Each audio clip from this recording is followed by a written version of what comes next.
Welcome back to the deep dive. We've got a really fascinating one for you today. We're Oh. diving deep into the mind of a former president. Okay. You guys have given us a ton of interview material to work with, and it is a gold mine. It really is. So we're going to be exploring everything from their time in the White House, Right. thoughts on policy, to some really surprising personal stories. Absolutely. Buckle up, because we're about to cover business, politics, global affairs, Yeah. and even a bit of pop culture. Yeah, it's amazing how diverse this material is. You Mhm. can really see how this president's life has touched on so many different areas, from being a businessman, starring on reality TV, to ultimately leading the country. Yeah, okay, let's unpack this. So we're talking about someone who went from boardrooms and reality TV sets Right. to the Oval Office. That's right. That's not your typical path to the presidency. No, not at all. And the interviews show just how much that transition impacted them. Right. They talk about walking into the White House and being totally awestruck. Yeah. They describe it as a surreal experience, contrasting the beauty they found inside with the image many people have of it being this cold, impersonal government building. Yeah, they even share a story about the first time they saw the Lincoln bedroom. Oh, wow. Seeing the elegance of that room, Right. the history, and even the original Gettysburg Address on display.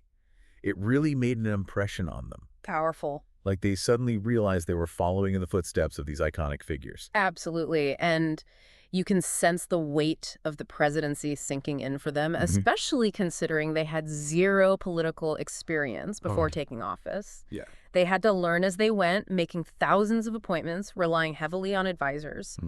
And they even admit to having some regrets, like hiring a particular person, Oh, really? despite being warned against it. Wow. Yeah. And here's where things get really interesting. Okay. Despite the challenges, the former president insists that everyone wanted those top-level jobs. They reject the idea that people were hesitant to work with them, saying that everyone was practically fighting Oh, for a what? chance to be part of their administration. It's a fascinating look into how power and ambition work behind the scenes. It is. But the interviews also highlight the intense pressure they were under trying to govern the country while Wow. constantly facing attacks and even threats of impeachment. Wow. They talk about having to focus on both survival Yeah. and running the nation simultaneously. Yeah, that's perspective we don't often hear from presidents. No, we don't. It sounds like that high-pressure environment really shaped their approach to governing, I would imagine. especially when it comes to economic policy. Right. They talk a lot about their strategies. Yeah. Tax cuts, deregulation, and using tariffs. Yes, and they're absolutely convinced that these policies were successful. Hmm. They argue that their tax cuts actually brought in more revenue Oh, interesting. and that deregulation did even more for businesses than the tax cuts themselves. This is classic supply-side economics. Right. The idea that stimulating the supply side of the economy will lead to growth that benefits everyone. It's an approach that always sparks debate. Right. Remember that controversial idea about replacing income tax with tariffs? Oh, yeah. Well, they bring it up again here, pointing to historical examples from the late 19th century when they claim it worked well. Wow. Of course, critics argue that these policies also led to a larger deficit. Right. But the former president counters that the COVID-19 pandemic threw a wrench into everything. Yeah, they claim that without the pandemic disrupting their plans, Right. they would have already started paying down the national debt and might have even lowered taxes further. It's a hypothetical, of course, Yeah. but it shows how strongly they believe in their economic approach. It really does. And speaking of strong beliefs, their stance on environmental regulations is just as firm. Okay. They see a trade-off between economic growth and environmental protection, Yeah. and they definitely lean towards prioritizing growth. They believe environmental regulations are often used as a way to block development, Interesting. even sharing a story about their experience with environmental impact studies in New York. Right. They claim consultants purposely drag out these studies just to make more money. Wow. Yeah. Then there's their skepticism about climate change. They bring up China's continued use of coal plants, Mm. despite making environmental commitments as an example. Right. It's a theme that comes up a lot. Yeah. This idea that other countries aren't playing by the same rules, giving them an unfair advantage. Yeah. And this ties into their view on alternative energy sources. Right. They're very critical of windmills, calling them expensive, inefficient, and eyesores on the landscape. Right. On the other hand, they're supportive of nuclear power, arguing that it's actually much cleaner and safer than people think. So how did all of this shape their foreign policy? Well, they sum it up as a focus on strength, deal-making, and a very direct approach when dealing with adversaries. They claim they were able to successfully deter North Korea from aggressive actions, Right. contrasting their style with that of their predecessor. Yeah, they highlight their strong relationship with Kim Jong-un, emphasizing how they achieved peaceful dialogue despite a lot of tension early on. It's a bold claim, It is. given how unpredictable that relationship has been. Right. But it reflects their belief in the power of personal diplomacy and projecting strength on the world stage. Absolutely. They also touch on the Russia-Ukraine conflict, Yeah. asserting that it wouldn't have happened if they were still in office. They criticize how the current administration handled the withdrawal from Afghanistan, Right. arguing that troops and equipment should have been the last things to leave, not the first. And throughout the interviews, there's this recurring idea of respecting military personnel, Okay. but also being willing to replace those they felt weren't effective. Right. This contrasts their leadership style with that of the current administration, Actually. highlighting their more assertive approach. Yes. Immigration is another area where they take a hard line. Okay. They believe open borders are harmful to the country and express frustration with human trafficking, particularly how the internet makes this illegal activity easier. Right. Their belief in voter ID as essential for fair elections is equally strong. Yeah. They dismiss arguments against it as attempts to make cheating easier, which reflects their general distrust of the system. It does. And then there's the big one. Yeah. Their claim that the 2020 election was stolen. They point to what they consider to be specific examples of irregularities. Right. Things like problems with mail-in ballots and a lack of transparency in certain states. Yeah. They're a strong advocate for paper ballots, Right. arguing they're more secure and reliable. It's clear that this issue is still very important to them, It is. even years later. It's important to acknowledge that many people disagree with their claims about the election. But the interviews give us a glimpse into their perspective and their determination to ensure what they see as election integrity. Right. It's a powerful combination of policy views and deeply held convictions. It is. Looking ahead, they lay out their vision for a potential second term, Okay. putting a big emphasis on working with Robert F. Kennedy Jr. on health-related issues. Oh, interesting. They specifically want to address concerns about the quality of our food and the presence of environmental toxins. They believe America is becoming increasingly unhealthy and needs a major push to promote healthier choices. Interesting. They also see a shift happening among young people, Oh, yeah? claiming they're rejecting woke ideology, Right. which they see as an overly sensitive and politically correct culture, All right. and becoming more open to traditional conservative values. To understand this better, it's helpful to know that woke is a term that's become widely used, Yeah. often to describe a heightened awareness of social justice issues. Right.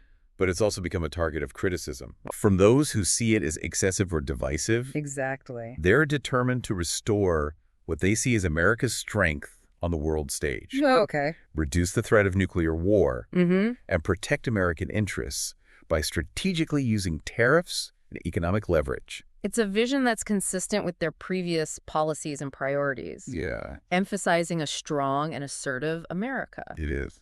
This deep dive is really revealing a complex figure. It is. Someone who came into the highest office without any political background Right. and faced constant scrutiny and controversy. Yeah, their viewpoints are definitely polarizing. They are. But their experiences and insights provide a unique perspective on the challenges and opportunities facing America today. So what jumped out at you in this deep dive? Well, a lot of things. Yeah. But I think the main thing is just how much their personal experiences Yeah. have shaped their worldview. Yeah. You know, they came from outside the political establishment, and they brought that outsider perspective with them to the White House. And it's clear that those experiences, both the successes and the setbacks, have really informed their thinking about how to lead the country. It's really fascinating to see how they connect those experiences to their policy decisions It is. and to their vision for the future. Absolutely. Agree or disagree, you can't deny this former president has a way of grabbing attention Oh, absolutely. and getting people talking. They know how to work a crowd, that's for sure. Yeah, it leaves us wondering, what role will they play in shaping America's future? Well, that's the million-dollar question, isn't it? It is. You know, it's that question about their future that's really sticking with me. Right. They seem energized, like they're ready for a second act. Yeah. And they're tapping into a sense of frustration that's out there among certain groups of people. You're right. They talk about the huge crowds at their rallies, the millions of votes they received, even their popularity on platforms like TikTok. Right. It's amazing. They see it as proof that their message is still resonating with a lot of people. And they're presenting a potential return to office as a way to fix things. Right. To undo what they see as the current administration's mistakes. Right. They want to bring back what they believe has been lost. They keep coming back to that idea of making America great again. Yeah. But this time with a focus on health. Interesting. That partnership with Robert F. Kennedy Jr. is definitely intriguing. Politically, it's a smart move. It is. RFK Jr. is a well-known figure with a passionate following, and he taps into concerns about vaccine safety, environmental toxins, Right. and the influence of big pharmaceutical companies. This could help them broaden their appeal beyond traditional conservative voters. To understand this better, it's helpful to know a bit about Robert F. Kennedy Jr.'s background. Right, he's got a long history. He's a longtime environmental activist and a vocal critic of vaccines. Yeah, which has made him a controversial figure, It has. but also gained him a dedicated following. Right, so there's that tension there. And the former president seems to genuinely believe that America is headed in the wrong direction. Right. Becoming weaker, less healthy, and less respected globally, and they believe they have the solutions. Their proposed solutions often seem to be rooted in a nostalgic view of American power, a longing for a time when things seemed simpler and clearer. Yeah. They want to go back to that, project strength, and to make deals that put America's interests first. But there's a tension there, isn't there? There is. Between this desire for a bygone era and the realities of a world that's rapidly changing. Absolutely. Globalization, technology, climate change. Right. These forces don't really fit into that worldview. That's a good point, and it makes their potential return to office all the more unpredictable. Will they adapt and change their approach? Right. Or will they stick with the same policies and rhetoric that defined their first term? That's the big question. It is. They've proven to be incredibly skilled at capturing attention and framing issues in a way that connects with their base. Oh, absolutely. But can they translate that into effective governing? Into solutions that address the complex challenges America faces? Well, the interviews don't really provide clear answers. Right. They're more focused on asserting their beliefs, their accomplishments, and their grievances. It's a reminder that they see the world in very black and white terms. Yeah. Winners and losers, allies and enemies, Right. strength and weakness. And that kind of binary thinking is exactly what worries many of their critics. Right. They fear a return to divisive rhetoric, to policies that favor certain groups over others, and to a foreign policy that relies more on threats and aggression than diplomacy and cooperation. There's a real concern that tensions could escalate, Yeah. both within the country and internationally. Absolutely. And that's why this deep dive feels so important. I agree. It's an opportunity to understand their motivations, their worldview, Right. and their potential course of action. We need to be prepared for the possibility of a second term, to really think about what it would mean for everything. Yeah. From healthcare to environmental policy to America's role in the world. And that's what makes this material so compelling. It is. It's not just about rehashing the past. Right. It's about trying to decipher the future, Yeah. to understand the forces that are shaping American politics and society right now. It's about asking ourselves what kind of country we want to be. Yeah. And what role this former president might play in shaping that future. Because whether you love them or hate them, Right. they're not going away quietly.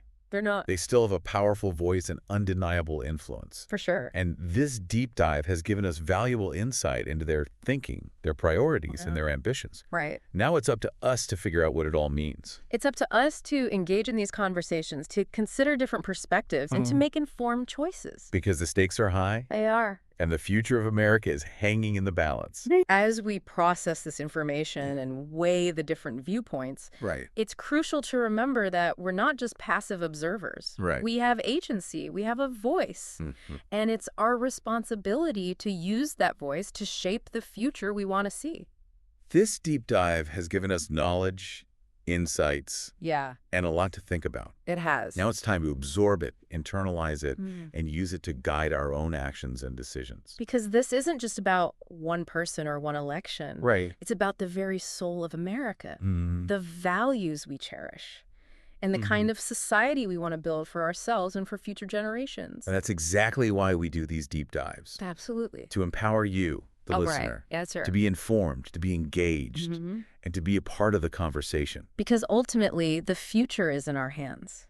Their story, their vision, their potential impact, Mm. it's all laid out before us. It is. Now it's up to us to decide what we make of it, to ask tough questions, to seek out diverse perspectives, Right. and to make our voices heard. This deep dive has been quite a journey, an exploration of a complex and controversial figure. It has been. And as we come away from all this information, Right. it's with a renewed sense of purpose, Yeah. a call to action. To be informed, to be thoughtful, to be engaged, Absolutely. because the future of America depends on it. It does. And that, my friends, is the ultimate takeaway from this deep dive. It's that sense of responsibility that really stayed with me, after going through all of this material. Yeah. This deep dive hasn't just been about understanding this former president, Right. but also about understanding ourselves Right. and our own roles in this democracy. It's a call to be more critical of the information we consume, Right. to question assumptions, and to really look for evidence. We can't afford to be passive and just let others control the narrative. We've seen what can happen with misinformation, Yeah. divisive rhetoric, Yeah. and power that goes unchecked. Absolutely. This deep dive reminds us that democracy is fragile. Very much so. It takes active participation from all of us to keep it strong. It does. It means holding our leaders accountable, Right. regardless of their political party. Regardless. It means demanding transparency, integrity, Yeah. and a genuine commitment to the common good. And it means recognizing that we're all in this together. Yeah.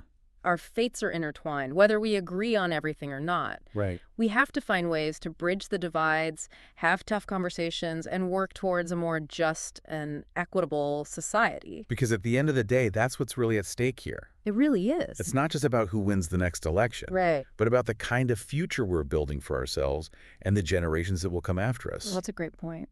This deep dive has definitely been a sobering look at the challenges we face, Yeah. but it's also given me a sense of hope. It's shown that we have the power to shape our own destiny. I like that. It's in our hands. It's in the choices we make, the conversations we have, and the actions we take. Right. As we move forward, I think it's important to hold on to the insights, the questions, Yeah. and that feeling of urgency that this deep dive has brought up. Let's stay informed, stay engaged, and be the change we want to see in the world. Absolutely. The future of America truly depends on it. Well said. And on that note, this wraps up our deep dive for today. Okay. We'll be back soon with another exploration of a fascinating and timely topic. Sounds good. Until then, keep learning, keep questioning, and keep striving for a better tomorrow.